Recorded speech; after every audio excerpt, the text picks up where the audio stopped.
He's a little. God made you. I don't know the words. Something. And God made you. That sounds like a horrible song. It's not the best. Now, Red Solo Cup, that is a good song. There's a song called Red Solo Cup. Yep. It's like a children's rhyme. Red Solo Cup. I'll drink you up. Let's have a party. I have a strong distaste for country, except when I'm extremely drunk and it's songs that are 15 years or older.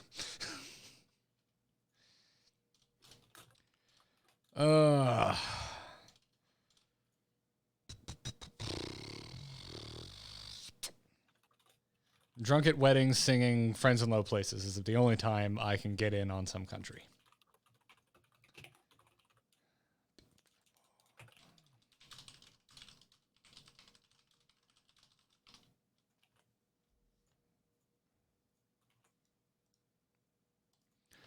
Tweet is out. Retweeting the tweet.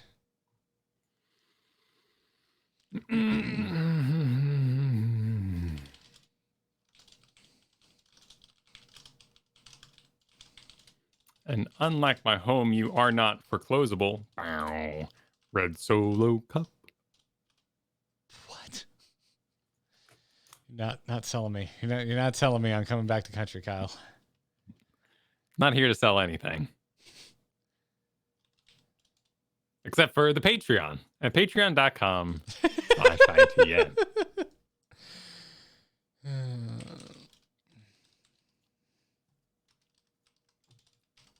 I'm also wasting a little time. You'll excuse me. I am terribly dehydrated and I'm attempting to fix it. Twitter, have I ever tagged a different Kyle besides Kyle Fergusson? So why in God's name would you assume I want a different Kyle? I don't even know who this Kyle H even is. Don't even think I follow them. Why are you wrong? Why?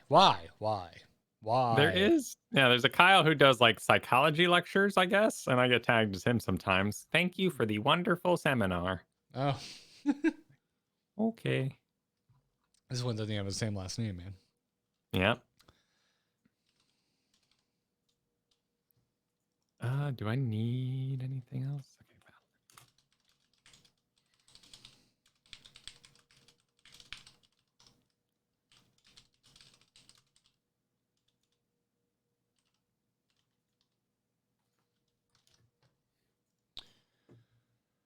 Alrighty.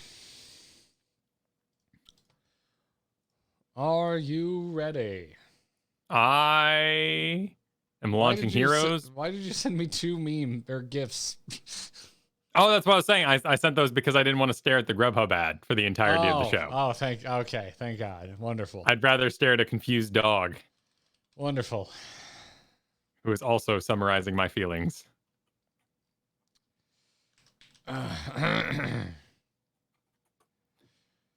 All right, I'm ready. Cool. Let's do this. A fun beaver. Yeah, my fun beaver hat. Right.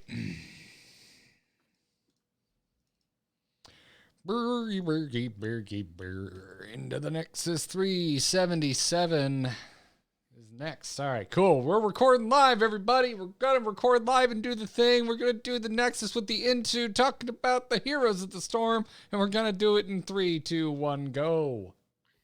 Into the Nexus is a production of amove.tv. Bookmark Amove TV for other great video games and esports podcasts. Into the Nexus is sponsored by listeners like you via patreon.com/ITN.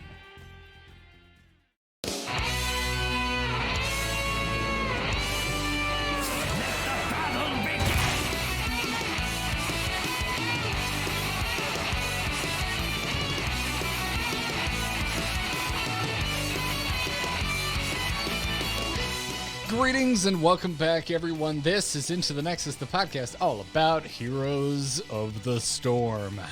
I'm Garrett Weinzierl, here as always with Kyle Fergusson, and dude, we've got previews and teases and changes to talk about.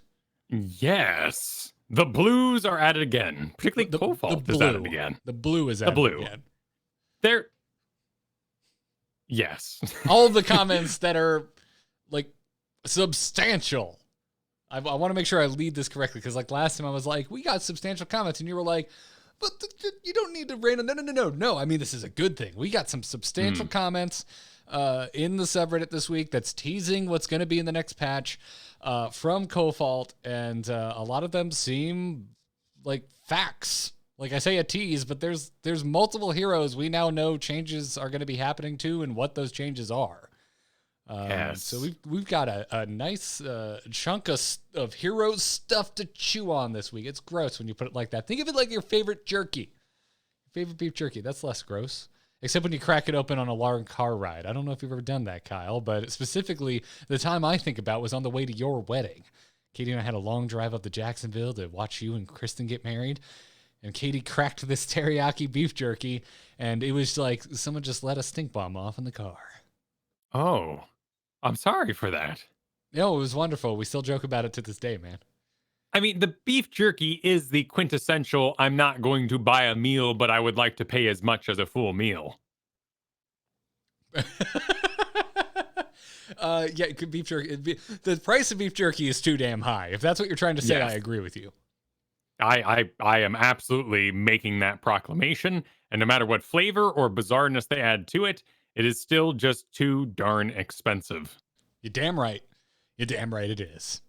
But yeah, we've got quite a bit to talk about today. But before we get into it, we want to thank those of you supporting us over at patreon.com/ITN, who we mention every week. And we're not going to stop now because we really appreciate the support. Also, because this is how we make a living. So if you like what we do here, if you want us to keep coming at you with your weekly dose of Heroes of the Storm news and insights, check out the Patreon. You'll get access to our Discord, as well as some other perks like getting to join us for monthly game nights. So go check it out. And this week, we got multiple new patrons to thank. So thank you to Ryan Eric, Francesco Molinari.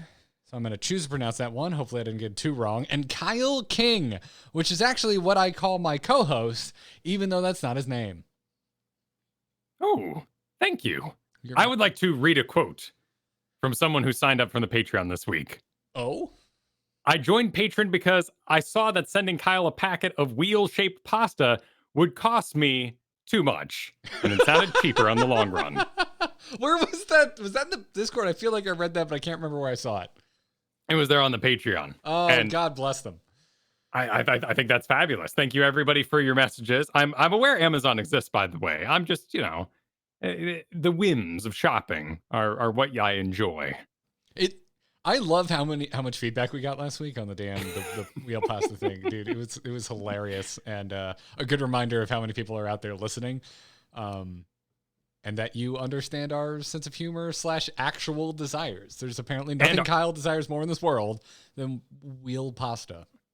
And our real plights. We really appreciate you joining us for the real things that's troubling us on these days, like the severe lack of wheel pasta in this country. I've got a severe lack of people doing what they should do in the solo lane because I'm still just slamming Vala and quick match. The old soaking. Oh man, dude, my soul just is just a little deader than when I started this week, and not for the personal things I've been going through. If you follow me on Twitter, you're aware of that. But my game soul is a little bit deader.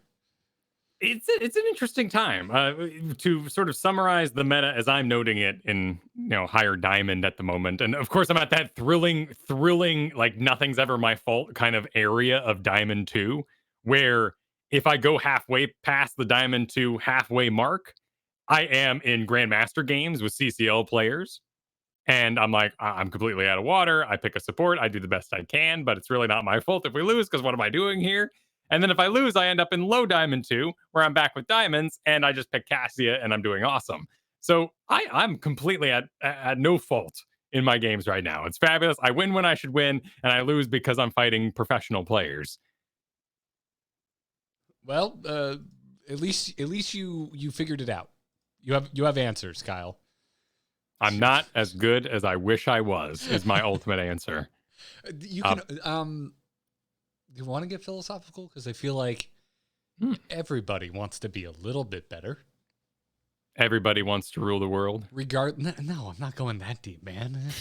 Just keep it in the Heroes of the Storm. Everybody wants It's an 80s song. It's not too deep. Everybody wants to just, do a little better. Whatever skill level you're at. You have bronze, you want to be silver. You have silver, you want to be gold. You have GM, I don't know. You want to land one. You want to never miss a skill shot ever again. It's true. It's true. I do want to take a moment, though, before we dive into the meat and potatoes of today's episode, to remind everybody that the CCL is ongoing right now. It is ramping up to an insane degree.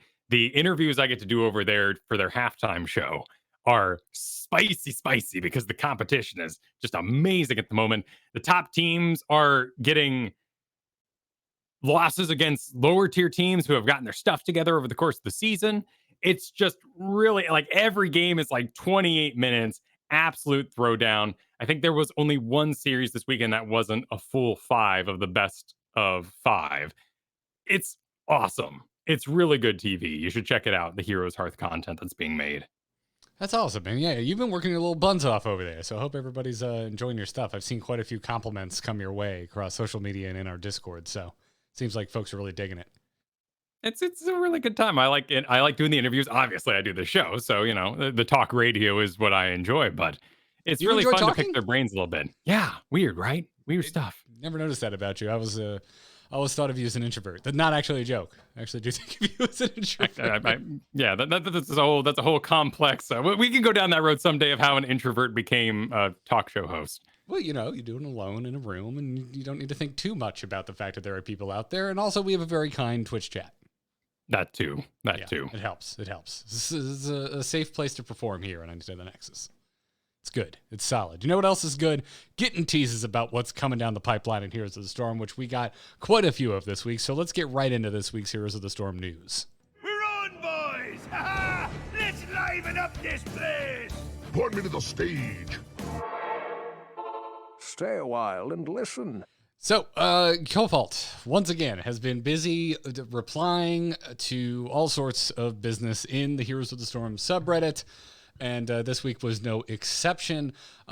This kind of got kicked off, or at least definitely frames well, with Cobalt kind of explaining, at least for themselves, their posting habits, because there was a conversation going around on the Heroes of the Storm subreddit, originally kicked off by user Responsible Pay, that's titled, it's up right now, you can go read it, Why Does Blizzard's Attention to the Community Seem to Come in Bursts? And this is what Cobalt was replying to and kind of explaining their thought process as to why they're more active in the subreddit at certain times versus others, and broke it down into a nice little kind of 3-tier system that I enjoyed. I can really wrap my head around this, and it's post-patch, during patch, and pre-patch.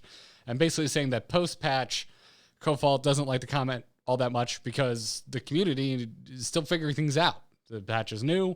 We're all sitting around. We're trying to wrap our heads around it. And Cobalt, it seems like they don't really want to get involved in any conversation until conclusions are reached, which I think is a really good way of putting that, because also like Cobalt's not like making a call. It's not saying it's like it's right answers or facts. It's conclusions, which is fine. We all come to our own conclusions.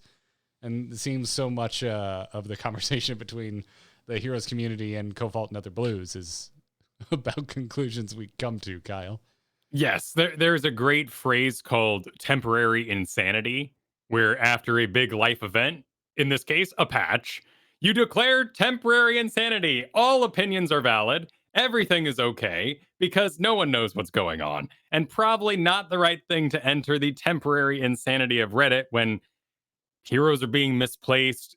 What was working for you now suddenly isn't working and you don't know why. Like this meta shakeup, things like Mal'Ganis, Vala, Falstad plummeting so far. If you were riding that Falstad train, you're temporarily insane, I gotta tell you. And with good reason, because what you were doing was working and now it certainly is not. So during that time, what do you really want a dev to show up and be like, by the way, here's why I did what I did, and here's how you should feel about it? Probably not. No, Probably not the best timing. No. Anyways, Cobalt continued, said, during patches is when a lot of discussion is occurring. Cobalt says, quote, I could comment, but I'm often not sure what our responses will be or whether our response will be in the next patch, which is an interesting thought, right? And that's something we've seen before where they address concerns, problems, or imbalances with actual just changes to the patch, right? Or changes in the patch. By during patch, does he mean the patch is like PTR or live and the numbers are being crunchified by the audience? Or the period slightly after? Or right now, would this be during the patch? Because we're in the patch. I mean, I would consider this during patch. This is, we're both of us are, there's no answer to that question. This is us interpreting, because this is exactly what Kofalt said as Kofalt said it. It doesn't really specify. So, like, because I would call right now during patch. Like, we're not that far away from when the patch went live. So but let's say that, because I agree here. The strong discussion is occurring. This is where you've settled into your arguments. You've selected the things that are bothering you, and you're going to go to Reddit and say, why does Falstad now feel bad? Or, hey, have you seen this win rate on hot slogs for Falstad? What's up? Yeah. And so that brings us to the third and final kind of classification that Kofalt put in here, which is pre-patch, which Kofalt said this is when they are less busy and they can speak more candidly, quote, with the assurance of what's happening next. So that made me perk up and smile, because I go, cool, the only time Kofalt really likes chatting is pre-patch, which means Kofalt's been really chatty, which makes me think another patch is closer than I had originally thought. Seems that way. Yeah, I mean, who knows, right? I always caution anyone to read into anything like this too much. But I mean, that being said, this is how I'm reading into it.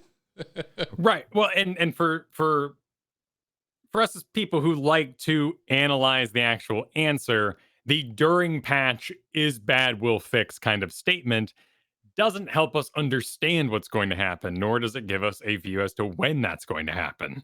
So the fact that we are skipping that with Kofalt here, and he is saying, I'm not going to do that sort of thing. I'm going to let you know when what the is bad is, and agree with it, and what the fix is going to be later as we're closer to it. Yeah.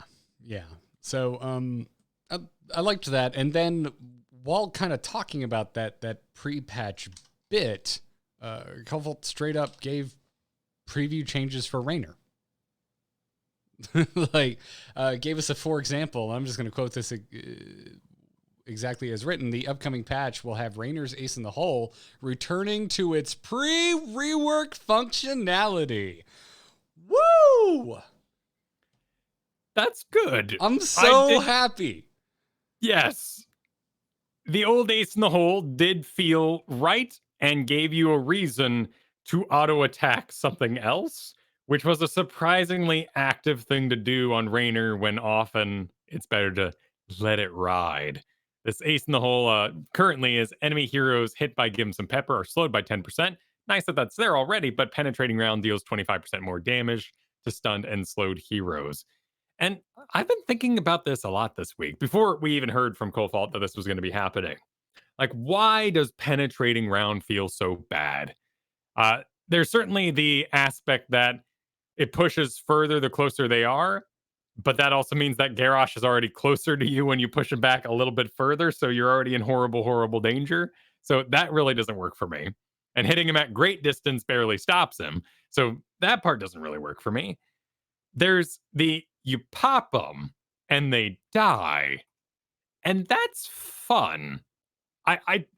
And on the enemy side, as I'm walking away, I'm the gun, and then you walk behind the gate, and then and it gets you and it kills you.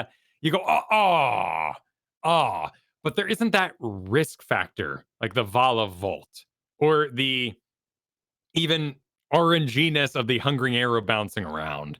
There's a sort of thrill even when you die to Vala that at least she exposed herself, or maybe there's some chance that this happened in the first place. And I've been trying to think of other heroes that maybe don't have this factor. Like Zul'jin's axes cleave, and if you stand in the center, you take more damage. So when you die to the big center hit, you kind of think to yourself, well, yeah, counterplay may have been to step slightly sideways instead. Yeah, I mean, there's a lot of thoughts there. For me, it just came down to it just kind of as a feel bad slash. For me, it really, really, really came down to I just thought the kind of change to Ace in the Hole and the reliance on the Q ability, it was just finicky and just unsatisfying. Sure. And of course, it's informed by a really long history of playing Raynor, right? Like you and I have been playing since the Tech Alpha, so we've been playing the damn hero since 2014, and which isn't to say that anyone on the team and Cobalt themselves as well haven't been playing the game that long as well. I'm just trying to explain like where I am and also undercut my own damn opinion. Like, you know, I'm very much, my whole experience with this game is not the possibility, like endless possibility of being able to affect changing it myself, right? So everything that I feel in regards to changes to this game comes from just the outside looking in and having played it. So, like, to me, Raynor was always a comfort pick. It was a hero I came back to when I don't want to land my Qs as a Vala. You know, I don't want to be a glass cannon. You know, I want to just go and deliver my auto attacks and not be punished too hard for overstaying my welcome for an extra beat or two, which is exactly what happens right now if you're slamming Vala games, because you are still made of wet paper. Which is, of course, her counter, which feels right, and I think has that risk-reward factor to it. Even though damage numbers and the quest score can be reined in with that patch, I think we're all expecting that. But Vala feels fine when she loses because of the draft existing. I mean, Right. for me, the instant fix to a lot of the sort of give him some pepper stuff that happened in his previous rework is exploding rounds kind of thing. I love Raynor's little reload animation. I would love to see a activatable one button, much like old Cassius had on her bouncing attack, where you can basically be like, this next round, click, click, is going to be all splashing rounds. Is it just a animation thing for you? I mean, I think the animation's cute. I'm in love with the idea of. I think this game has beautiful animations throughout it. Simple stuff like Muradin and Stitches raising up their arms to deliver an auto attack, even if they're not going to do it. And then when you cancel that, they kind of slowly lower it. We're not as twitchy as League or Dota. There's some really beautiful kind of wind ups in this game that have exit animations as well, even if it doesn't happen. Yeah. So I love that Raynor does. It's never felt particularly clunky to me either, though, which is an accomplishment. So yeah, I'm right there with you. So Raynor's bayonet, you know, if you're in melee, is very cool for me. That's and I a nice love that he touch. actively, reloads his gun. And, you know, granted, I've been, watching my wife play Resident Evil. So, exploding rounds, choosing what rounds are in the chamber kind of thing. I find that enjoyable. And the idea that Raynor would have different rounds or even, every in what was it World War II, you had every third or fifth round was one of those tracer rounds, so you could see at night where you were firing. Like that sort of stuff is awesome to me. So I understand the every third kind of auto attack business, but I would love to have more control over the situation. Complete side note, of course. Yeah. No, I think that's fair. I think that's fair. But anyways, bringing it back to Cobalt explaining their posting patterns, right after explaining this kind of reversion of Ace in the Hole, Cobalt said, quote, "This decision was reached after reading community sentiment throughout the patch, but I'm only commenting now when I know it's going to happen." And so that's the other thing. This is where I go, hey, this is definitely happening. Right here, Cobalt's telling us, hey, the only reason I feel comfortable talking about this is because we're working on it right now. We're moving forward. It sounds like it's kind of set in stone. My words, not Cobalt's, but and then from what we gathered from AZ Jackson, there's sort of a sending process. The patch is done, and then you deliver it to the numbers people. So this makes me assume that is now in transit. The email is sent. Yeah, exactly. And so I like this explanation. It gives me a good idea of like when we can expect to hear from Cobalt. I sure hope that was the intention, because that's what it seems like. But Cobalt didn't stop there, and not even on Raynor. We're going to talk about other heroes besides Raynor, but conversation obviously kind of was bore out of Cobalt's explanation here that also kind of revealed these upcoming Raynor changes. And one of the other commenters was like, "Oh man, I hope a little bit of his damage gets restored as well, and we're not just focused on Ace in the Hole." To which Kofalt said, "Yes, his basic attack and penetrating round damage are getting some love." So, dude, I couldn't. This is what we've been talking about on Raynor, like every episode since the PTR patch went live. Was that Raynor feels a little. Well, for lack of a better word, Kyle, I'm just going to commit to it. Raynor feels a little flaccid. I think that's a fair assessment. I'm curious to see how big these numbers are, because we do have a weird sort of problem where blinds and CC right now don't really feel like they're doing the job in a lot of situations. So if we pump up that too much, we end up in a kind of odd catch-22. But That's interesting. Because I feel pretty impactful taking the double blind talent on one as Johanna. Like that probably, of all the fancy new things that Johanna got, that's the one that has really stayed with me and stood out to me and made me feel more impactful. Maybe it's placebo, but having a second charge of a cooldown based base kit ability out of the gate for the rest of the game, it feels like I'm saving just a little more bacon, Kyle. Maybe it's not that cut bacon, but a little more bacon is being saved by that second blind on Johanna. I feel you. There is a reward center in our brain that goes off when we see 1.5 second blind and then have 2 charges. And we know that you do not cast those back to back. You take a little break. So you get 3 seconds of blind, right? Like that feels real good. But as a tank and watching her, not do so well in games recently, I am just curious if that's kind of like a World of Warcraft, somebody showing up like, oh, I now have this ability that my damage causes everybody else to do 10% more damage to this target. And you go, man, we got to have one of those in the raid. But wouldn't you just rather have somebody actually deal 50% more damage anyway and forget the debuff and forget the augment of all the other people's damage? Because it's actually better to just play May, Anubrak, Stitches, Tyrael, Muradin than Johanna right now? Maybe not May, but that's a personal thing. Sure. We all have our heroes we really don't want to play. You make a good argument. I think Johanna is close to Muradin. I do think it's a bit of my own personal take to put Johanna above May, but somebody prove me wrong, please, on May. No one has yet. Ooh. Just continue to be disappointed. Big proclamation there. All right. Yeah, dude, every time a May ends up in my game, it's just, cool. I'm glad you May is the hunter.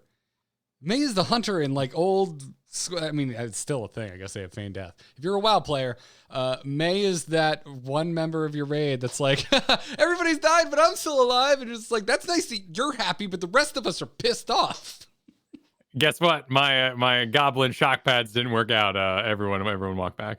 Yep. Yeah. Everyone. Exactly. Yeah. May is just like left alive after her abilities weren't impactful enough to stop murder. That's May for me. That's an interesting feeling. I do agree with you. I do feel like that. One, I often see things like maybe what's the talent here?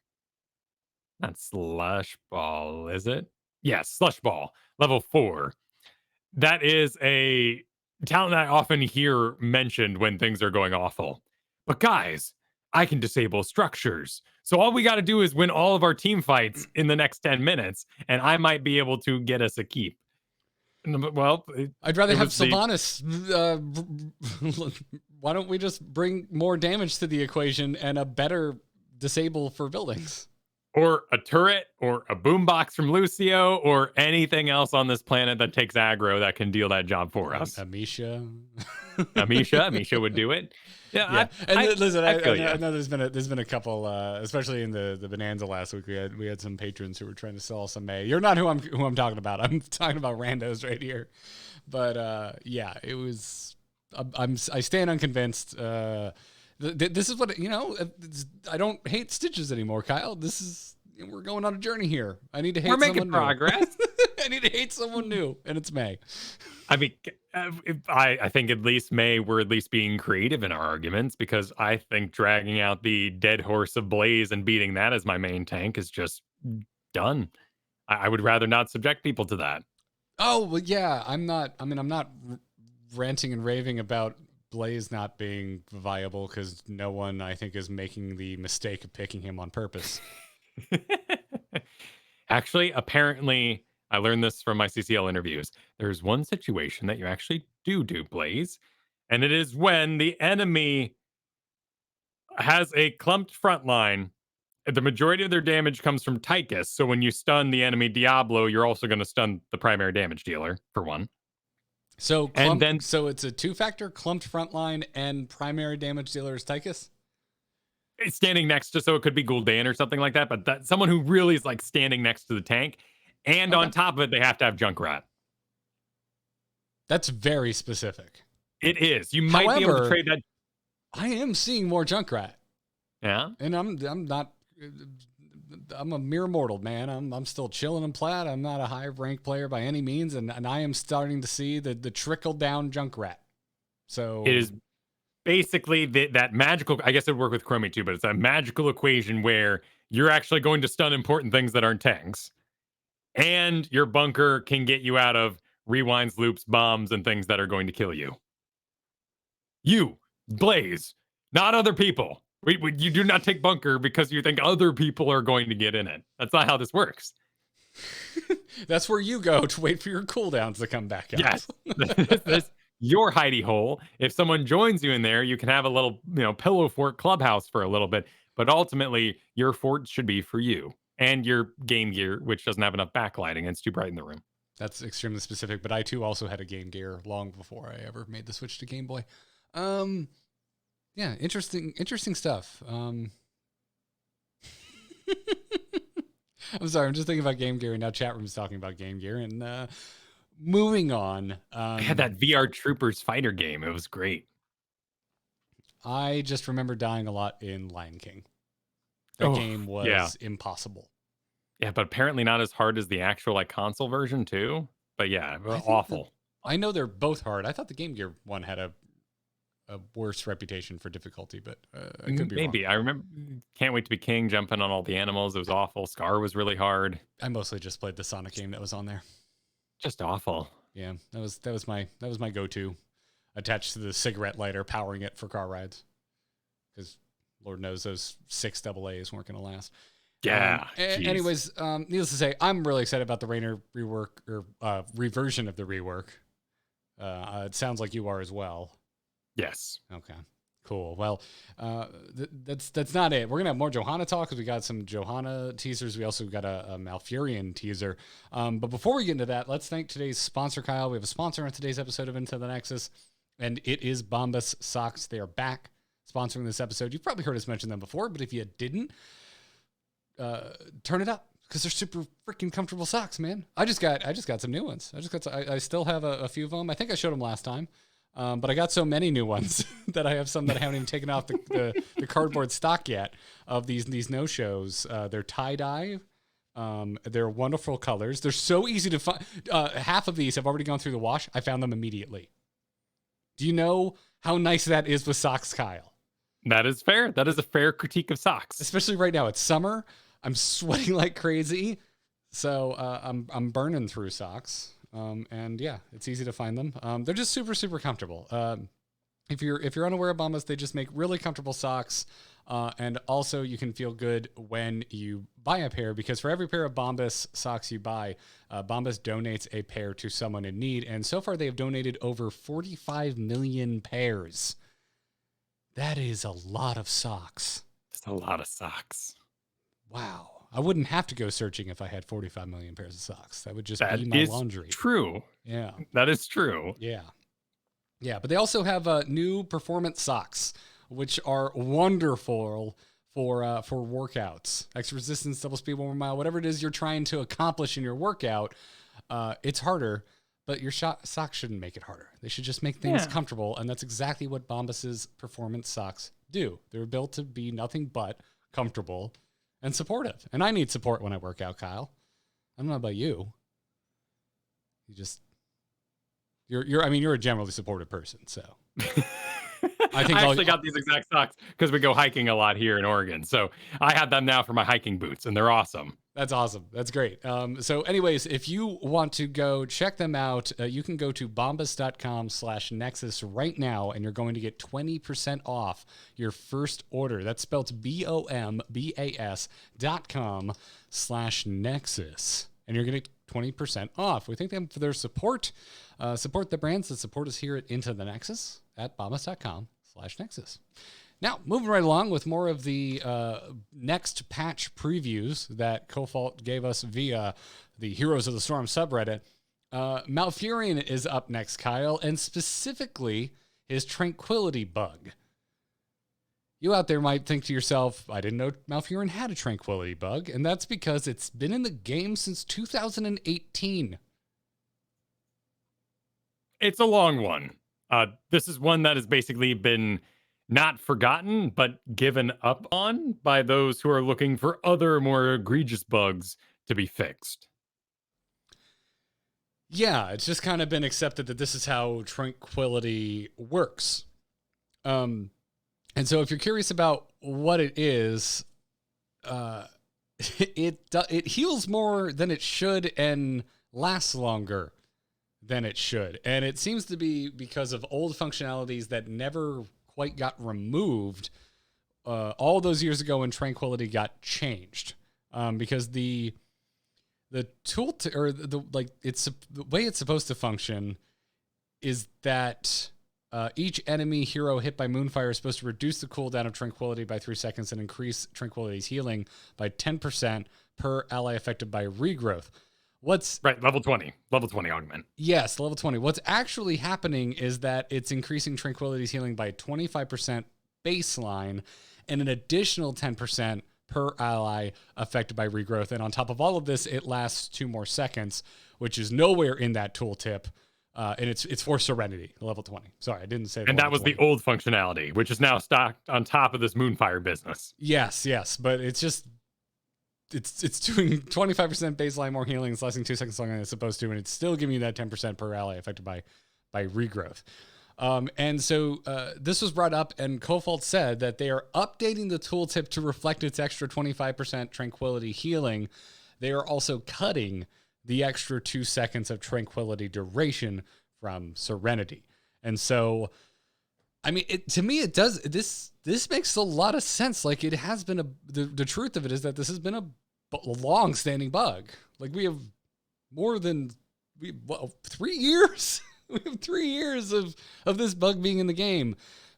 So, like, at no point have I thought that Tranquility's been a little too much. I don't look at Malfurion and go, oh my God, I can't believe this bug's been in 2018. Look how much healing this bearded hippie is doing. No, it's look at that dork fly around. What a nerd. I can't believe he saved everybody. Said no one ever. Well, except for the dork and nerd part. It's definitely Illidan. Definitely saying dork and nerd. Channeling some big brother there. Little brother? Big brother? Little brother? Malfurion is firstborn, I believe. Okay. Yeah. Oh, angsty little brother. Oh, okay. Damn. I liked it better when he was the big brother. Isn't he? By all means. Were they born at the same time? They're not twins, are they? They're not twins, are they? Could Illidan be rocking an Is anyone in our chat beard? room a proper Warcraft lore nerd and not just a passing one that pays attention to things that interests him like I am? Not the biggest Malfurion fan. No, I am not. No, I'm not. Malfurion is adopted? What? No way. No, wait, hang on. They are twins. Okay. Here. I was about to say, I think they even have like a flashback cutscene in Legion of them being born. Now, I know that, Illidan has a skin where he's rocking the beard. But what I'm more saying is that he could do anything with that facial hair. Why is he not sporting like a mean Fu Manchu or Rasputin or something? Really missing out. I don't know, but his tooltip is about to be sporting the 25% additional base healing. There we go. There we go. Which is perfectly fine in my opinion. They are getting rid of the duration, so it is technically going to be a nerf, right? If they're if they're nerfing the duration, and I can't, this goes to my, it makes sense because I don't think anyone's complaining about the throughput of Malfurion. So the double-edged sword here is does it need the nerf? I don't feel like it does. That's a fair question, actually. I do think this is the proper feels good way to fix a bug. You're getting rid of the part that maybe you weren't aware of in the first place, but keeping the bonus healing means that you don't invalidate people's previous games and experiences. Because a full rework, like what happened with Diva or Gazlo, you just go, wow, that was the past, this is now. But when you fix a bug or get rid of it, that can just make you never return to the hero because of all that feels bad. Yeah, Let's actually see the pick rate here. I don't Serenity, 20% pick rate. on Serenity. Yeah. Did I say Serenity? I Nice. believe you said Serenity. Bit of a community slip there.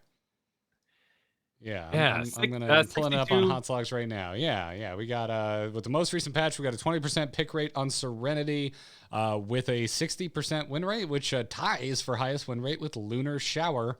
Also, one of the lower pick rates. Seems like Life Bloom is the go-to with over 40% popularity. But yeah, interesting. So Lunar Shower, Serenity have the high. So many of the level 20 talents have higher than usual win rates because a lot of times if you're the first to 20 and you actually, make something happen off of the fact that you are first to 20, you are at a severe advantage.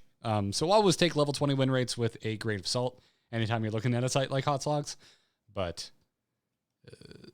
it's still worth taking a look at. Yeah, I don't feel super strongly about this. I just wanted to point it out that, I don't think Malfurion's running away with the win rates. And so I do think this is a good way to handle it. Like, hey, we're letting you keep some of it. And we're going to take away the duration. But at the same time, my brain just goes, is it necessary? That's a nerf. Yeah, no, you're absolutely right to call that. I love that they're fixing something that is part of the list when people argue against the game or against the devs. That just feels nice to know that one more thing. And of course, people who really want to ride that train will be like, well, they still haven't fixed yada, yada, yada, and go down that line. My place is always about words. Like I immediately go, ooh, you're changing the words to max for this. I've got some things on my list. I've got two things on my list right now. First of all, I want the victim part of Vala's new talent to change to enemies because that's a little confusing. Wait, which talent is this? Death Dealer is level 4. Increase Vault's basic attack damage bonus from 6% to 15% per stack of hatred. If this attack kills its victim within 1.5 seconds, the mana cost and cooldown of Vault are refunded. Death Dealer level 7? 4. Very cool talent. It means that you can lane clear by vaulting. So you go, you maybe multi-shot the wave, get it a little low, and then you do a vault for your bonus auto attack. It kills, instant refresh on your vault. You do it again, it kills, and you can do this like vaulty lane clear business, which is actually a whole lot of work. And you're probably better off, not using Vala for lane clear. Yeah, but if you find yourself in a crappy situation and you don't want the clearly superior 20% additional range on multi-shot. Right. There's that like horrible situation, right? Well, you could have just not been in that situation in the first place because you took multi-shot range. So why were you standing there? But the badassery of that you have a minion alive and you vault backwards, you still want to run even more. So you kill the minion, then you vault again, and now you're scot-free. That's really cool. But its victim is not an official word in our, Magic the Gathering, Hearthstone sort of vocabulary. We don't use victim, enemy. I would like that updated. I've got one more here. So it's not a bug though. You have a copywriting note. Yes, I'm being petty, and here's my next petty one. At level 16, Cassia has static electricity, and the short tooltip reads: Fend releases lightning fury bolts, which actually the talent gives gain 2 additional charges of lightning fury. Fend impact launches lightning bolts towards nearby enemy heroes. We're advertising the the bonus prize in the box instead of the actual cereal here. Which is the additional charge. Two additional charges of Lightning Fury, which is huge for your throughput. Yeah, I think that's fair. I think that's fair. Again, not bugs though, not bugs. Right. But Lucky Charms, they advertise the marshmallows, and it'd be kind of weird if they're like now with more cereal. Okay, I'm following, Kyle. I'm following. I just want to push back and say this is a different issue. Yes, very different issue, but it made me think of it. Yeah. All right, final preview we got about what's coming in the next patch is with Johanna. And this came about because a Reddit user by the name of Phantom V13 posted a really deep analysis, their analysis of Johanna's rework, and Cofalt got in on the conversation while also previewing a buff to Holy Fury, as well as some baseline changes that it looks like we're going to be seeing in the next patch on Johanna. So the original bit was it went into... So, Hold Your Ground, Sins Exposed, and Steed Charge were some of the changes that got brought up. So, Cofalt said that on Hold Your Ground that some of that increased shield is going to be made baseline. Did not specify how much. I like this. Yeah. And then mentioned that both Sins Exposed and Steed Charge were going to, quote, get touched up. Which just reads as buff to me. Buff to Sins Exposed, buff to Steed Charge.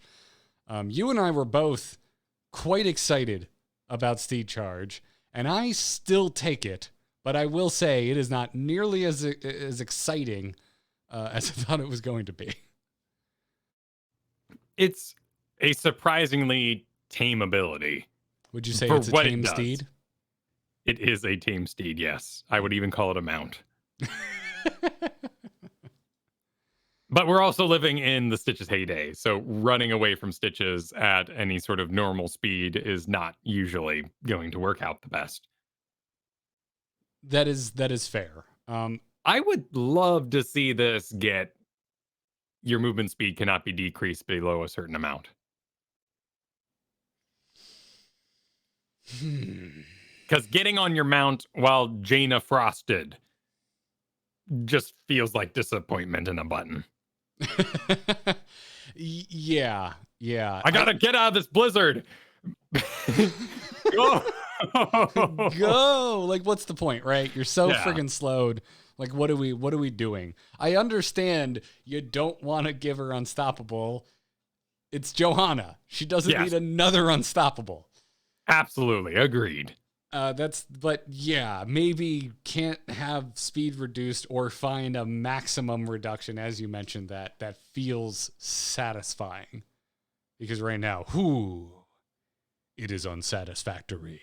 Mm-hmm. I mean, we have other, talents like Hand of Freedom and Zul'jin Voodoo Shuffle that allow you to avoid roots or slows. That would be a really cool trait just to see Johanna have her iron skin for the battle now with that increased duration, now with this, buff perhaps to the Hold Your Ground that's coming in. That'd be interesting because then it would need to be a direct stun. Like still let you get stunned, still reward stuns that are saved to counter the steed, but everything, all your passive kind of zone control slows and roots. Yeah, that feels better to me. Let me ride through that business on a horse. Yeah, I like that. Or whatever I choose. That or like make it real quick, like make it faster than a standard mount or something so that reductions, there's so many different knobs they could potentially play with, right? So I'm interested to see what direction they go with. The Sins Exposed comment is great too because 25% reduced healing is not a level 7 talent. No, that is exceptionally tame. So yeah, because Conviction right now is the most popular level 7 pick with an over 50% popularity and the highest win rate. Again, it's Haas logs. This is just the games that people decide to send to us, but it's what we have to look at. I'm always curious what internal stats are, but if they don't tell us what they are, we don't know. So Garrosh has a 30% reduced, and of course, heroes are all unique. The great thing about heroes is that all of them are terribly broken in their own special way.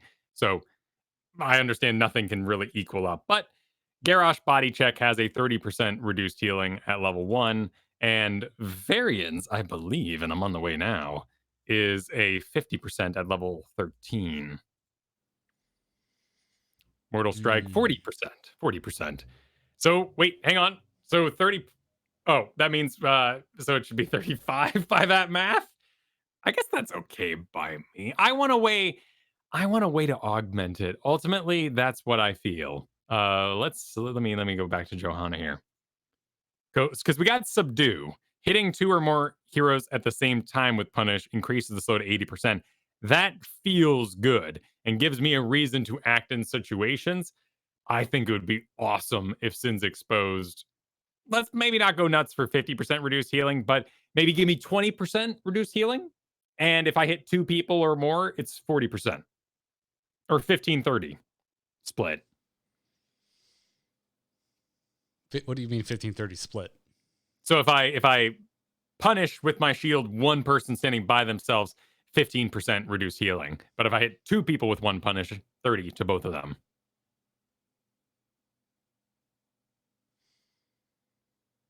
Have I talked about how much I don't like trying to hit more than one person with that ability? No, you don't like Subdue? I am not a Subdue fan, and neither is the majority of Johanna players, but look at these statistics. You're looking at the most recent patch, though. I mean, I assume we're up against Hold Your Ground, and Hold Your Ground is amazing. We are very much up against. We are buried deeply underneath Hold Your Ground. Yeah, we're talking 62% popularity on Hold Your Ground, 20% popularity on Subdue. I understand the. No, I don't. I'm going strong here. I don't get it. Subdue is a stupidly small amount of space. And again, it's just like, if it's the right answer to slow a single target, I do not want to see you waiting and potentially missing an opportunity for a kill because you're just trying to hit 2 targets. What? No, sir. So Punish a baseline is a 60% slow, decaying over 2 seconds. And Subdue allows you to get rid of that decay at an 80% slow. So they don't slowly speed up as they walk away from the bad times because you're waiting for the right conditions. That's all fine and good, but you are really smoothing over a massive conditional factor. Do we have a HOTS time machine? Because I have to go back to see what Subdue was up against previously. But I get what you're saying. I very much disagree. But that's because Subdue would be taken where there's a Diablo and a Malthael. The front line has 2 targets that are already going to be stacked. I totally get what you're saying. So it's right there with when you should pick Blaze. That extremely specific time where you should take a bad hero is when you should take what I think is an overrated, horribly overrated talent. Well, what's your opinion on Ragnaros? I hate playing him with every fiber of my being. So what I don't about have a strong one. Hand of Ragnaros? If Empower Sulvirus hits at least 2 enemy heroes, refund 10 mana, and its cooldown recharges 100% faster for 4 seconds. You're a damage dealer, not a tank. That's my opinion. So you should be trying to maximize damage, and reducing that cooldown helps you maximize damage. Yes. Because you're rewarded because you think to yourself, oh man, I'm gonna slam this front line. No, wait. Hot second. Let's let Sonya engage. Now I'm slamming. Okay, I'm gonna challenge you now. If one of your diehard, like, historical beliefs, and I've shared this, is you hate Muradin's quest because you don't want him using his Q just to get that quest done. How is that any different than, I could slow this one person with my Q right now, but I took a specific level 4 talent, so I'm going to wait until it's another random condition is met to use my ability. What about... Answer the question, Kyle. I want to. I really do. And I think I see why you think you have me in the corner. But I'm level not 7 necessarily thinking of it in the corner. No, I'm legitimately interested in like your thought process, like why you don't connect the two. So level 7 on Kael'thas, Burned Flesh. When Flame Strike damages 2 or more enemy heroes, they take an additional 8% of their max health. Does that change your equation at all? Sorry, could you repeat that? I was reading chat. When Flame Strike damages 2 or more heroes, they take additional damage equal to 8% of their maximum health. We're talking Diablo now? We're talking Kael'thas. Or Kael'thas. So you could flame your damage dealer. There's no CC related here or any cooldowns. Right. There is one target that you were going to put your flame strike on, but you're a baller. So you shift it slightly sideways, so now it hits 2 people, and you deal even more damage. I guess. Let me know if this is a cop out. My brain doesn't sound like it's a cop out, but I go. You're talking about an ability that can cast from miles away that has a fairly large radius and can be made much larger with the modification of your D trait, whereas Johanna has to be there in person because the range on her Q is tiny.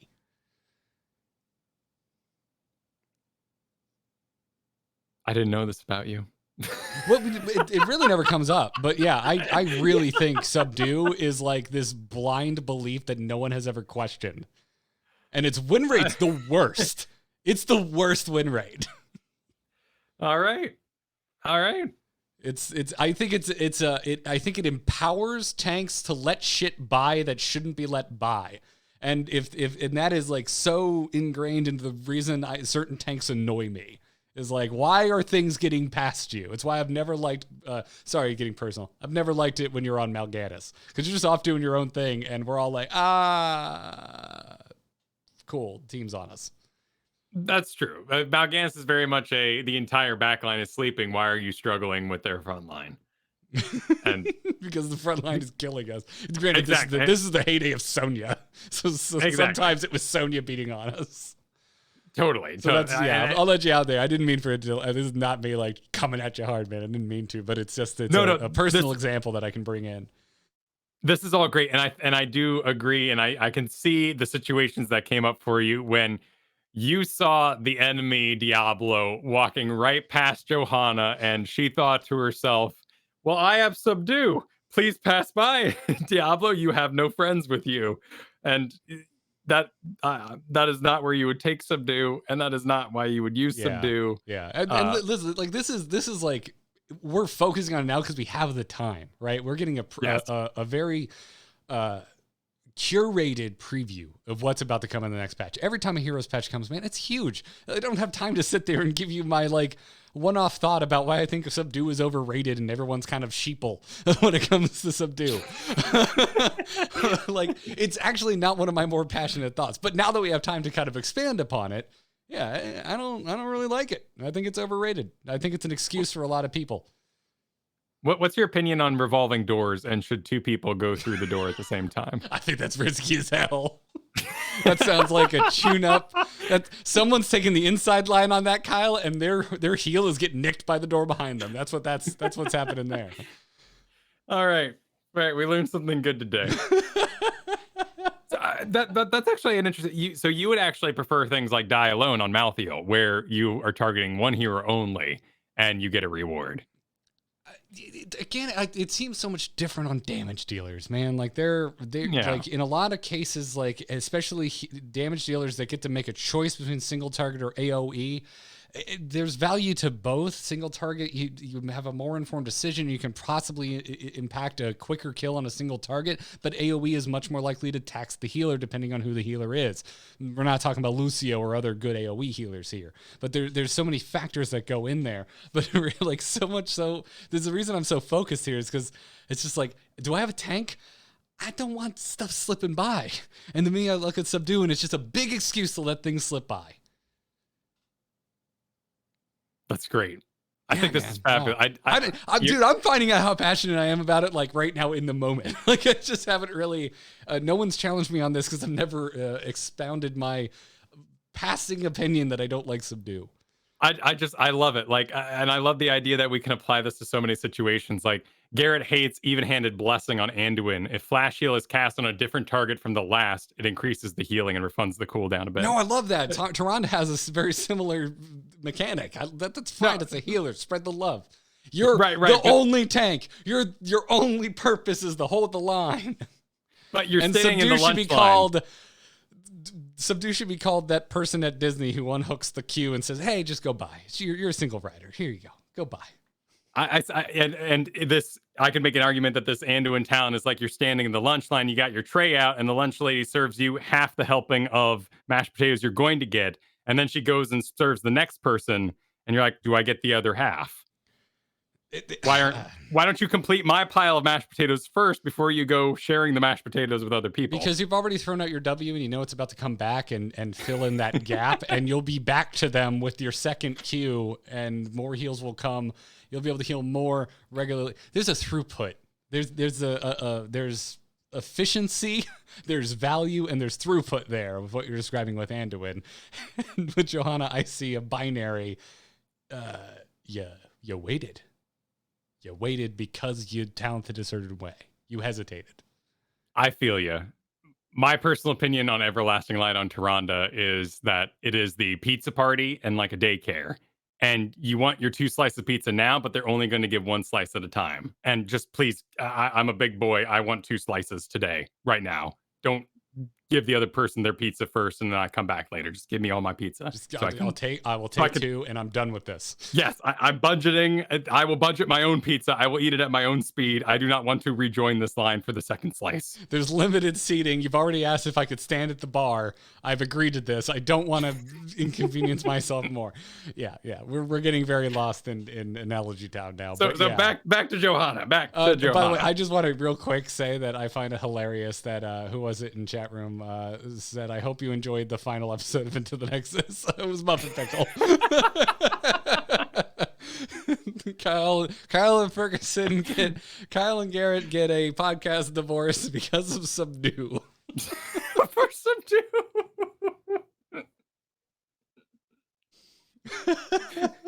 So what our podcast marriage counselor is going, so what was it that caused this divide? Kyle waited until there were 2 people to hit Q on. Listen, when it was on episode 377, we thought we knew each other. I'm legitimately having to like fight some laughs right now. I'm sorry. Anyways, boy, that was a journey. Holy Fury? Yeah, but that's the only thing we didn't mention yet, is that I'm going to just read Kofold's quote here. Doing a boring buff of taking its base damage from 12 to 15 on Holy Fury. Probably going to revisit it in the future if/when that doesn't move the needle. That feels real as hell, man. Feels like Kofold's like, we're doing it because we can, and I don't really think it's going to cut it, is how I read into that.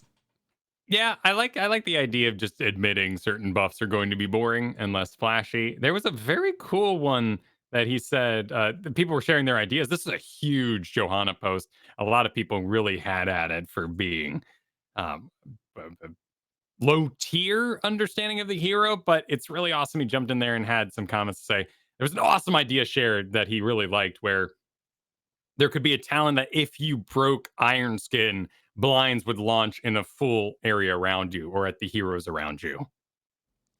Yeah, and it's a good example too. Like, I can understand, like, especially on the subreddit, like there's probably more diamond and above players than most because you're that engaged in this game, right? But like, I don't know, calling it low tier. What is low tier? Is it silver? Is it gold? Is it platinum? Well, that's the majority of players. Like, yeah, that's where the majority of the population of this game fall. And so I still think it's like there's value there, and clearly Kofold, latched onto a couple key things here that I also think happen to line up with changes that are coming down the pipeline for Johanna, which is why we're hearing about it, why Kofold is making these comments. Which I just like. If you can't tell, I've really enjoyed the outreach from Kofold ever since they kind of hit the dev scene for HOTS. At least the outspoken dev scene. We don't know, but Yeah. Yeah, something 2020, early 2020, it seems, is when they joined the team in this capacity. Yeah. Yeah. So, anyways, more base shield, and it sounds like it's going to be taken away from Hold Your Ground as a result. Buffs to Since Exposed and Steed Charge, and the only thing we have hard numbers on is Holy Fury going from 12 to 15. I also don't hate Holy Fury. I think in most cases, like if you want that AoE damage, Blessed Hammer is mathematically superior. But I've always just kind of liked being like thematically the idea of just being this ever burning paladin kind of character, crusader. Sorry, but I'd like to see it get a little love. It'll be interesting. Johanna is lowly regarded in the top end, mainly for some rather odd reasons that are hard to put a finger directly on.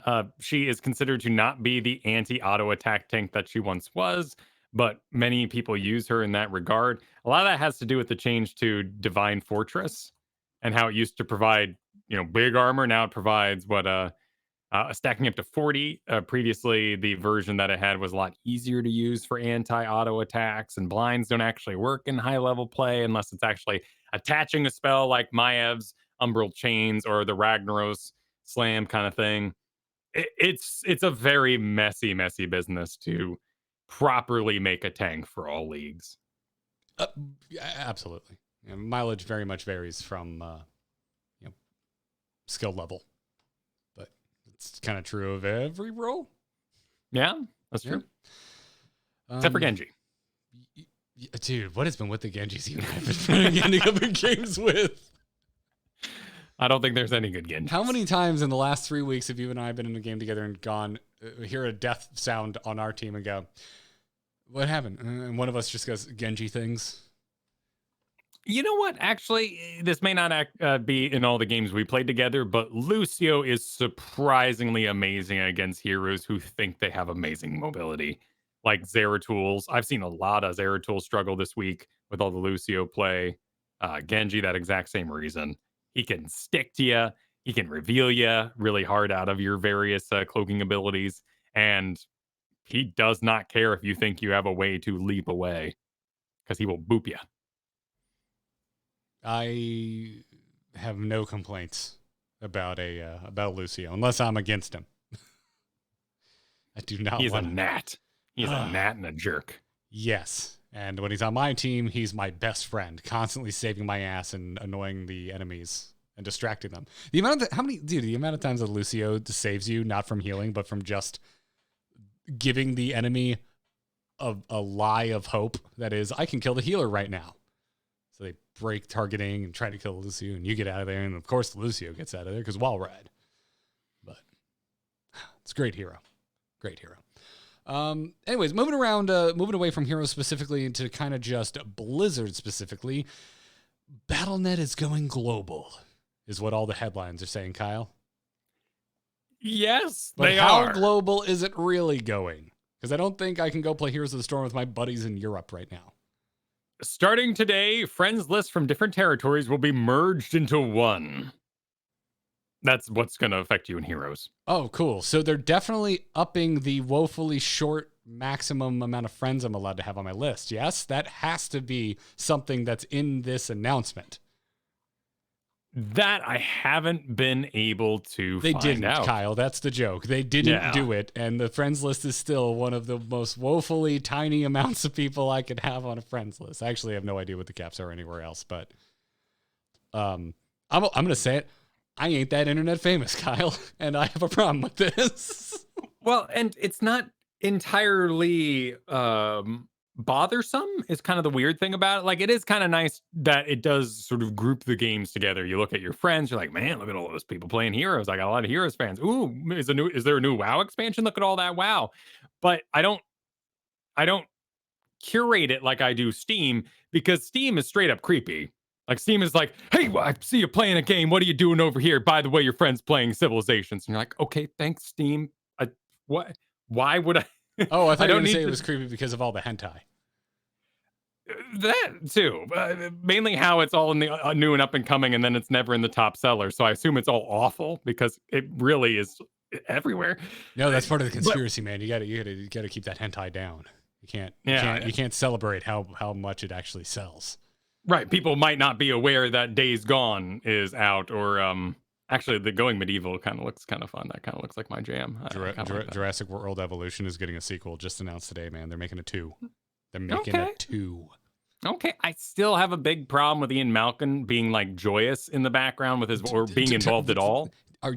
If you're about to complain to me about voice acting in a park sim, I'm gonna jump through the internet and I will yell "Subdue sucks" at you while I watch the light leave your eyes. Fair. He seemed very disturbed into, and I don't know why he's involved in the building of another park. Because Jeff Goldblum was the only actor who said yes. I think he says yes a lot, and I do not blame him. Like Snoop Dogg, he just says yes. Snoop Dogg, if you would love to come on our Heroes of the Storm podcast and talk about Heroes of the Storm after we explain to you what it is, we'd love to talk to you. Snoop Dogg just says yes when there's money involved, I think is the other side of that equation. I don't think we have Snoop Dogg money. You know what I say, Kyle, when you've got the nuke and someone's about to kill you? I can think of several Snoop Dogg quotes, but they all have curses in them. I'm going to go with drop it like it's hot. Oh, okay. There you go. There you go. Drop it like it's hot. Either way, this doesn't really matter for us in the hero spheres. Your friends list will now be merged. You still have to pick region. There isn't any sort of loot box transfers, anything of that note. This is actually kind of a prep for the cross-play coming to Overwatch, which is powered by the Battle.net update. This allows for cross-play across the various consoles, which you can opt out of. And of course, they're kind of warning you that you shouldn't because your queues will be longer. And they're giving away a golden loot box if you sign up for it over there. Ooh, fancy. Hot. Yeah. Not a huge, as you mentioned, not a major effect on us Heroes of the Storm players, but it's a step. It's a big step in a good direction because to me the region locked functionality of Battle.net and all of Blizzard games has always been a bummer. I've always had friends in other countries even before we started doing content creation, and the fact that we have to completely change what region we're playing on and lose our collection and all of that type of stuff to play a game together. It's always been a pain point for me. So this is a step in the direction of kind of undoing some of that. So that makes me happy. Yeah, in particular, like I have family in the military, and when they're deployed overseas, they don't play Heroes because they lose their whole collection. Just the hobby drops off. Well, yeah. I mean, they could still play on the NA region, but the ping, man, Yes, the ping. that's true. They could, and people certainly do in the CCL to great success, and good on them and their hard work. Braver individuals than I. But anyways, let's take an email or two before we bring episode 377 to an end. Darkness stopped calling. Does anyone else hear that buzzing? Hold on. Darkness just texted me. You can send your emails to itncast@gmail.com. If you are a patron, you can skip the inbox entirely and just drop us a message right there in the patron Discord. And dear God, this is one of the best names we've had in a long time. De La Soak is gonna kick us off this week. It says, Kyle seems to have run the gamut of roles, so I guess this question is more for Garrett? Question mark? You've been offlaning for years, it seems, with some healing on the side. Is there a role you're excited about the idea of learning, but have never taken the plunge on? I'm also an offlaner, but have always wanted to learn tank, hence why I'm curious about your perspective. My gut answer to this is like, not really, because I too have played kind of all of the roles. So to me, I always think of it like, I want to learn that hero. I get very specific. Like, I want to learn that. I want to learn that right there. And like, I point, who was it recently? I mean, right now, I'm trying to like perfect my Vala because I am still missing those Qs. You don't want to miss Qs as Vala. It's a big chunk of your damage pie. That's a very obvious thing to fix, right? Like for me, it's not fending on Cassia, except for when it's right. That is a much more complicated situation, but it's a puzzle I'm very much enjoying. But who would you say is like your who's your violin and your piano? Like when someone whips out an instrument around you, you can actually play guitar and stuff, but you're like, man, I wish I could join in because I wish I could play which is impossible to do. Unless you... Oh, yeah. Dude, I know exactly. Diablo. Really? I've never been a Diablo player. Like, never once in my long and mediocre Heroes of the Storm career. Diablo is very high at that list. And really, like, CC tanks / bruisers in general, because I would put Imperius right alongside Diablo. Like, those are two that it's like, oh, like I don't think, I really can't think of a better like term to describe this than like sexy tanks. And I don't mean like they've got sexy skins. They have effective CC. They have effective battlegrounds and team fight presence, because that's what I think of alongside like an accomplished, a talented Imperius or Diablo player. You know, I really do think, depending on maybe expansion, but if you were coming from World of Warcraft, you said, I am a high elf paladin, what should I play? I think Imperius would be on that list. Yeah, I love that you called them high elves, by the way. That's great. Oh, excuse me, a little bit of a D&D cut. coming in there. It's a deep cut, yeah. Is it? Blood elves, right? Because technically they are from the lineage of high elves. So you're right, but they got all high on magic and then they got addicted. And yeah, we also have the magic addicted night elves as well that became the Nightborn. Right, and Pooh Bear died before our very eyes. A lot of addiction in elf culture. Yeah. Just say no to mana. It's that hair, man. It leads you down a dark path. That's why it looks like that's all that mana. Eventually, though, it falls out. But yeah, I think my gut is just like Diablo Imperius, because like, dude, if I could just play a Nubarak for the rest of my life, I think I'd be okay with it. I love a Nubarak so damn much, and it comes down to just like my love of CC. There ain't nothing in this game that makes me feel more impactful than bringing some solid CC. And Diablo and Imperius do that, but I've never taken the time to make them a priority. That's fair. It's a long road. Absolutely. I feel that way about Maiev and a little bit of Chromie and Junkrat. But man, when I see a good Maiev, that is my fiddle. When I see someone just wailing it on the fiddle, I'm like, hot damn, that's sexy. That is hot. Look at that guy go. That's awesome. I want a fiddle. Then you pick up one guy. I want to be that guy. I want to hit my knives. I want to see the stars fall. I want to land those sick things like Warden's cages. And then you realize how much damn work it is, and you probably should have been doing it since childhood. I like it. Yeah. It's been a while since I thought about this, and I got to say, De La Soak, I read your email ahead of time, and I didn't have an answer until we were right here in this moment. But I'm glad that you framed it that way, Kyle, because then I was just like, oh yeah, the tanks that I love playing with, but am kind of embarrassed to admit that I don't know how to play. So yeah, that's a lot. But yeah, that's that. I don't like, I want to learn ranged assassin. That's not really a thought that's ever entered my mind. Because I've got there's Kerrigan. I've got a melee assassin that I love. Sylvanas, Li Ming, Vala. I've got multiple ranged assassins that I love. I have the healers that I love. I have the tanks that I will play in a pinch. I'm not particularly passionate about tanking. Maybe I would be if I learned these tanks that excite me when they're on my team. Maybe that's the path is learn to play the tanks that I'm excited when they're popping off on my side of the roster. But yeah, it's a good question. Let me know where this takes you, and if it inspired anything in you, like, I never thought about it that way. I'm gonna go learn this hero. But yeah, I've always kind of compartmentalized it that way, because I never go, I need to learn this role. It's at least not recently. Way back when, Kyle, when you and I were trying to get better at drafting in general and filling roles. That was something we concerned ourselves with, but now it's very hero specific. So moving on to King, who writes in, I wonder if this is Kyle.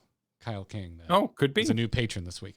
King writes, hello, Garrett and Kyle. Since I had been planning to support you guys for a while, I decided after listening to this past week's cast to support and answer a question you posted. I think this might be Kyle. Well, there we go. Yeah. One talent I'd like to see become active at level up is Zul'jin's twin cleave getting double spin at level 13. But since you don't want to drop the questing portion of his design, I'd suggest making the stack completion give his level 20 talent a surprise for you. Anyway, thanks for the great podcast, and I look forward to listening each week. Okay. Yeah, you know what? I gotta That's pull an this up. interesting idea. This is my memory of how all this works is less than great. So there are associated bonuses with Zul'jin getting stacked. It's not just about how he's going to let me see, where is this? Okay, it's here on the sort of tooltip above the health bar. So your quest, you want Axe. Every 5 basic attacks against enemy heroes permanently increase basic attack damage by 1. Reward, after hitting heroes 75 times, basic attack range is increased by 1.1. After attacking heroes 150 times, twin cleave now revolves twice. Yeah. This one I would say is odd, but I don't think it falls into the land of quest design that inspires playing wrong. It's weird that you want to auto attack to improve your twin cleave. That's the part of me that's the part of this that seems strange to me. But what is it asking of you? Well, it's asking that you be Zul'jin and auto attack. Yeah, it's got this. This sounds like just a dev puzzle, and they probably struggled with it themselves. I do think that a surprise for you is a very, very enticing end goal rather than the twin cleave, because you're auto attacking people. You get a bouncing auto attack that deals 50% damage, prioritizing hero, Which is that'd what be a an surprise for amazing you reward. does.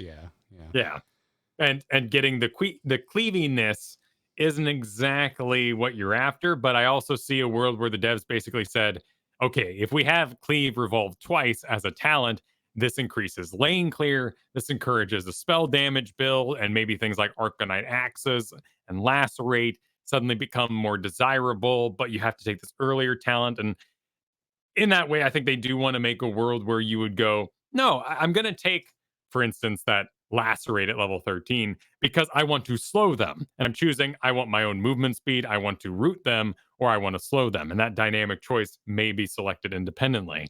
It doesn't go that way, however, because you can either make one person slower or you yourself can move 30% faster, which means everybody is proportionally slower. So Eye of Zul'jin is the go-to if you're not going in Snare. And Lacerate goes ignored. I think I don't know. I don't feel supremely strong about this. Zul'jin's doing just fine. But yeah, I think King's kind of framing it here as saying like, hey, my interpretation is that the King is kind of looking at this as a new theme for balance changes. So we're going to start looking at just giving power at a certain level as opposed to tying behind a quest or a talent, right? And I think under that lens, this does make sense. I don't think it's a bold suggestion to say, hey, at 13, just watch out for the double rotating twin cleave. I think that's something that universally could be learned by the community as a whole, and is relatively easy to adjust to. Like, oh, 13 now. Okay, watch out for those spinning axes.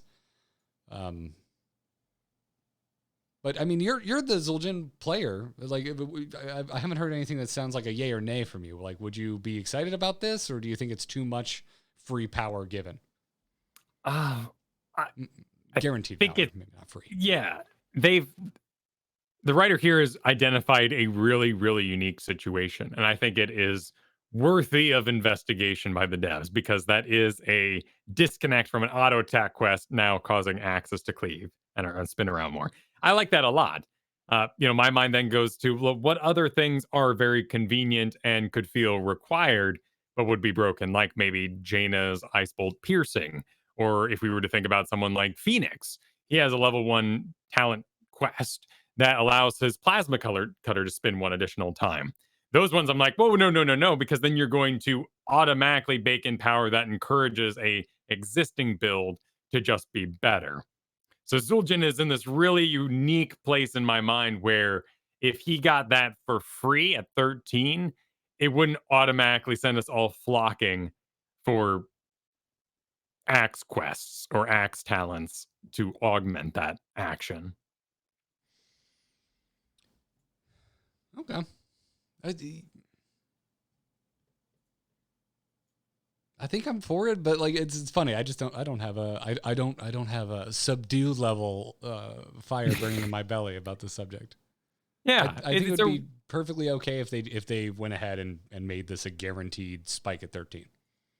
It's a really interesting situation, but it also doesn't cause issues. Like if we were to do ETC at 13 automatically unlocks crowd surfer so you can go over terrain. That is something that I think people would say, I would like to choose, please, if I can go over terrain or not. I use terrain to angle my shots.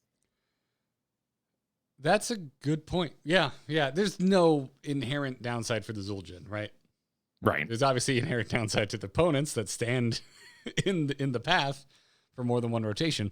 But again, that's there's counterplay available. Get out of the way or stand in the center. Oh man, there are a few things in this world as satisfying as standing in the center. Maybe the axis. Yeah, maybe standing in the center of a Ring of Frost is as, if not slightly more satisfying. Standing in the center of a Ring of Frost and actually landing the kill on Jaina just feels like the biggest flex in Heroes of the Storm. Yeah. We need that is very World of Warcraft, that choice of feeling and where you're going to stand when that starts going. We could really use an ability from maybe like a Shar or someone like that eventually, someday, where if you can hide behind terrain, you don't get hit by the splash. Because right now, all splashes go over terrain. And it would be so World of Warcraft if, Phoenix Laser, of course, it'd be awful because it would automatically hit terrain as it goes across the whole map. That's just special about Phoenix Laser. But somebody does this big, very large explosion. Everyone goes, get behind the pillar, get behind the pillar. I think if there were certain abilities that behave that way, that would be interesting, but we would need to find, I think, a good way to kind of delineate it. Because I think what I like about Heroes is having that understanding that, hey, is it this type of highlighted targeting reticule? That's the range, and the range is what's most important, not if there is an obstacle in your way. And I think being both rewarded as the player, knowing that, hey, I can land this over the wall, and also being rewarded as the player being targeted, going, I know what the range is on this, so I'm actually going to stay slightly further away from this wall and not get hit by that. There's a push and pull and a risk reward to that I really enjoy. I agree. Also, chaining people through walls as a Sony man. Oh, that feels good. Yeah, I'm with you. Well, rad. Thank you for your emails, everybody. Keep them coming. itncast@gmail.com. Again, patrons, write us directly in the patron Discord or any other way you want to contact us through Patreon. If you're not a Discord person, but you're still supporting us on Patreon, use the direct message system right there on Patreon. It comes directly to us, and it even lets us know in the inbox. So, speaking of our patrons, if you want to support the show, everybody, you like what we're doing, you want to support us, check out patreon.com/ITN. Also check out today's sponsor again. It's Bombas, bombas.com/Nexus. Huge thanks to our Patreon producers, Declan H, Cheesy Bob, Chris K, Sean B, and Mike R. Thank you for your support. And other than that, catch us live Thursdays at 3 p.m. Eastern Time right here on twitch.tv/AMoveTV. That's where you can catch us live. We'll be back next week. And the week after that, we're going to be joined by Kai Berries. Yeah, she's going to help us close out the month of June. Yep, that'll be on the 24th. Hell to the yes. I really enjoyed the last time we had Kai Berries. It's going to be fun to get her thoughts on the current state of the majority of the healers out there. I think there might be some people looking to reminisce as well. She has had a rough season start, and many people are experiencing this as their heroes have been changed up dramatically. It's been a reworky patch, man. Yeah, it's reworks and nerfs. It did a lot. I do applaud our balanced designers for giving us a fresh coat of paint. This has really changed up my drafting dramatically, and not just because of bugs. Yeah. Other than that, dude, Kyle, where can people find you when you're not doing ITN? You can find everything I do over at kylefergusson.com. Of course, as I said, go check out the CCL content, the halftime interviews I do, as well as the replay reviews I do over on their site. But coming to a close is season 8 of DMGI, the show all about learning to play Dungeons and Dragons as a dungeon master. So if you've ever been curious about learning the oral tradition that is dungeon mastery for 5th edition Dungeons and Dragons, do check out DM Gives Inspiration. Awesome. I've been seeing those tweets coming at you talking about how it's teaching people to be DMs and they're venturing into dungeon mastering for the first time. That's gotta feel good, man. Inspiring people.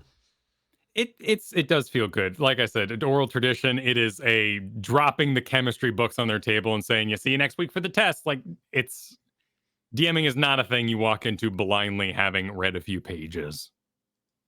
Yeah, it is not. It is not. Much like Subdue, Kyle, a thing I have never had any interest in. DMing? Yeah, but not because I aggressively dislike it. I think I'm aggressively afraid of doing it. Then perhaps we need to dig up one of those violin heroes. Like, that'd be murky for me. I just have zero interest in doing it. I love murky. I know. I love murky. I know. Play murky and I love while. DMing, but I'm fine with having a murky on my team. I want you to play murky. I'm not interested. Fair. Please play murky for me, for Fair. us, Lost Yeah. Vikings, right? Please do this for me. I just want to ham up my one character. That's all I want to do when I role play. Anyways, I'm on Twitter at Garrett Art. Go give me a follow there. Other than that, Into the Nexus and every single other podcast that I do can be found over at amove.tv. So if you haven't checked it out already, go right now. Go check it out. amove.tv. Give it a look. Check out the Angry Chicken podcast. Check out every other darn podcast I got over there. And other than that, the only show I am on that I don't produce is The Instance, and I will see you over there tomorrow with one Scott Johnson. But that's going to wrap it up for this episode of Into the Nexus. Until next time, good luck and have fun, everyone. Take care.